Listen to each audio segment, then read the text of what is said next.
Brain dead युवक से 4 लोगों का जीवन दान मिला है।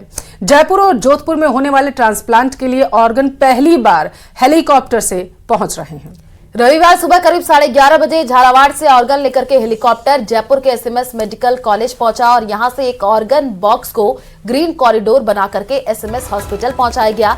यहां रिफ्यूलिंग के बाद हेलीकॉप्टर ने 11:45 पर जोधपुर के लिए उड़ान भरी। और जयपुर में मरीजों और ऑर्गन ट्रांसप्लांट किया गया है मरीजों को। जोधपुर में मरीज को ऑर्गन ट्रांसप्लांट किया जाएगा। दरअसल 10 दिसंबर को झालावाड़ के पीपाजू के रहने वाले विष्णु का झगड़े के बाद ब्रेन डेड हो गया था। परिवार ने 13 दिसंबर को ऑर्गन डोनेशन की सहमति दी थी, जिसके बाद ये तस्वीरें आई हैं। लगातार काउंसलिंग की जाती है, लोग बाग उम्मीद भी करते हैं और अपील भी करते हैं कि अंगदान भी करें और इस तरह से लोगों को जिंदगी मिल जाती है। किस तरह से ये टास्क पूरा करते हैं, बड़ा मुश्किल होता है लोगों को राजी करना। देखिए, छोटे छोटे ये प्रयास है, इन प्रयासों से पब्लिक में अवेयरनेस फैलती है कि किसी की जिंदगी बचाना कितना इम्पोर्टेंट है और वो ऑर्गन्स कितने अच्छे तरह से काम आ सकते हैं। तो आप देखिए, ये जो भी प्रयास हो रहा है, भगवान करे बिल्कुल सक्सेसफुल हो। और इस प्रयास के पीछे बहुत सारे लोग लगे हुए हैं, है ना। पूरी गवर्नमेंट मशीनरी लगी हुई है, वहाँ पर भी यहाँ पर भी। तो सारे डॉक्टर्स हमारे रात भर जागे सोए नहीं होंगे और अभी भी नहीं सोने वाले हैं रात तक। तो ठीक है, आई थिंक हम सब लोगों का प्रयास है, हमारे लिए चुनौती है, हम इसको पूर्ण करके दिखाएंगे। और अलवर के वैशाली नगर थाना क्षेत्र के एक सोसाइटी में रहने वाली महिला से जो है कोरियर के नाम पर ठगी का मामला सामने आया है।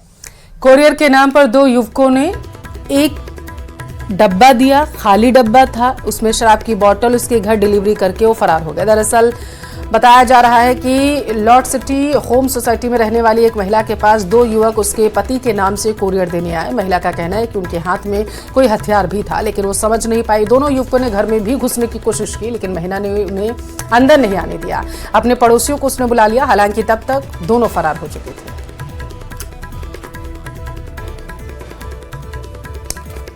और चलिए इसी के साथ फिलहाल के लिए इस बुलेटिन में बस इतना ही, और आगे आपको दिखाएंगे गांव शहर 100 खबर। नमस्कार।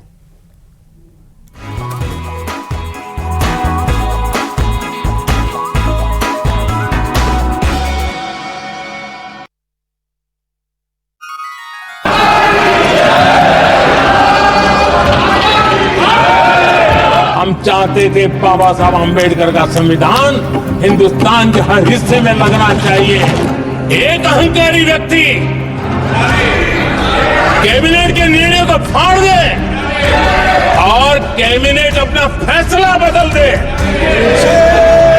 तब आप हिंदुस्तान के युवाओं के।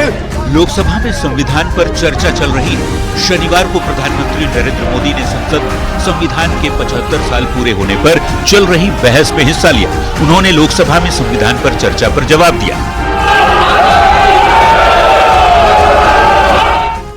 ये संविधान की भावना थी कि मेरे जैसे अनेक लोग जो यहां पहुंच नहीं पाते, ये संविधान था जिसके कारण हम पहुंच पाए।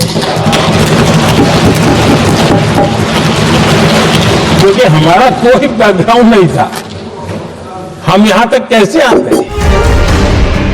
पीएम मोदी ने कांग्रेस पर जमकर हमला बोलते हुए आपातकाल से लेकर शाहबानो मामले तक का उल्लेख किया और संविधान पर किए गए हमलों का भी जिक्र किया। ने जो निर्णय किया, संविधान का अपमान करने वाले अहंकार से भरे लोगों ने पत्रकारों के सामने कैबिनेट के निर्णय को फाड़ दिया। संविधान को हर मौके पर संविधान के साथ खिलवाड़ करना, संविधान को न मानना, ये जिनकी आदत हो गई थी। पीएम मोदी ने कहा, कांग्रेस की रगों में संविधान है ही नहीं, इनके माथे पर इमरजेंसी का पाप है जो कभी नहीं धुलेगा। सरदार पटेल के नाम पर सहमति दी थी।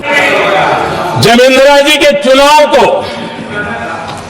गैर रीति के कारण, असंवैधानिक तरीके से चुनाव लड़ने के कारण अदालत ने उनके चुनाव को खारिज कर दिया। और उनको एमपी पद छोड़ने की नौबत आई तो उन्होंने गुस्से में आकर के देश पर इमरजेंसी थोप दी, आपातकाल लगा दिया अपनी कुर्सी बचाने के लिए।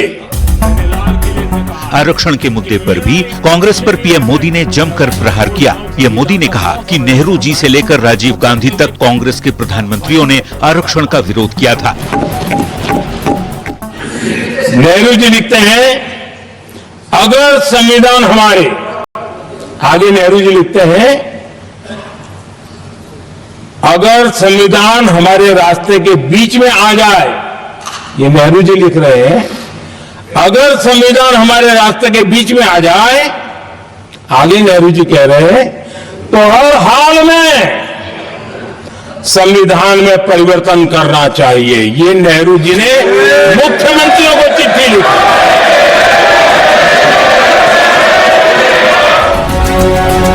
करीब 1 घंटा 50 मिनट तक पीएम मोदी लोकसभा में बोले। ज्यादा समय तक पीएम के निशाने पर कांग्रेस रहे। राहुल गांधी बार बार संविधान का जिक्र करते हैं। पीएम ने संविधान पर कांग्रेस को आईना दिखा दिया। Bureau report.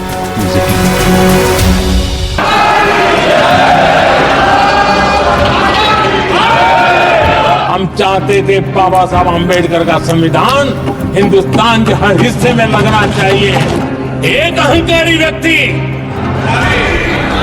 कैबिनेट के निर्णय को फाड़ दे और कैबिनेट अपना फैसला बदल दे,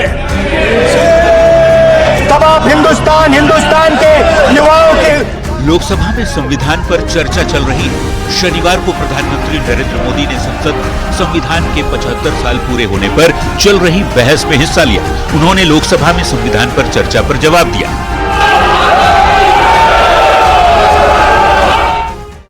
ये संविधान की भावना थी कि मेरे जैसे अनेक लोग जो यहां पहुंच नहीं पाते, ये संविधान था जिसके कारण हम पहुंच पाए। क्योंकि हमारा कोई बैकग्राउंड नहीं था, हम यहां तक कैसे आते। पीएम मोदी ने कांग्रेस पर जमकर हमला बोलते हुए आपातकाल से लेकर शाहबानो मामले तक का उल्लेख किया और संविधान पर किए गए हमलों का भी जिक्र किया। जो निर्णय किया, संविधान का अपमान करने वाले अहंकार से भरे लोगों ने पत्रकारों के सामने कैबिनेट के निर्णय को फाड़ दिया। संविधान को हर मौके पर संविधान के साथ खिलवाड़ करना, संविधान को न मानना, ये जिनकी आदत हो गई थी। पीएम मोदी ने कहा, कांग्रेस की रगों में संविधान है ही नहीं, इनके माथे पर इमरजेंसी का पाप है जो कभी नहीं धुलेगा। सरदार पटेल के नाम पर सहमति दी थी। जब इंदिरा जी के चुनाव को गैर रीति के कारण, असंवैधानिक तरीके से चुनाव लड़ने के कारण अदालत ने उनके चुनाव को खारिज कर दिया और उनको एमपी पद छोड़ने की नौबत आई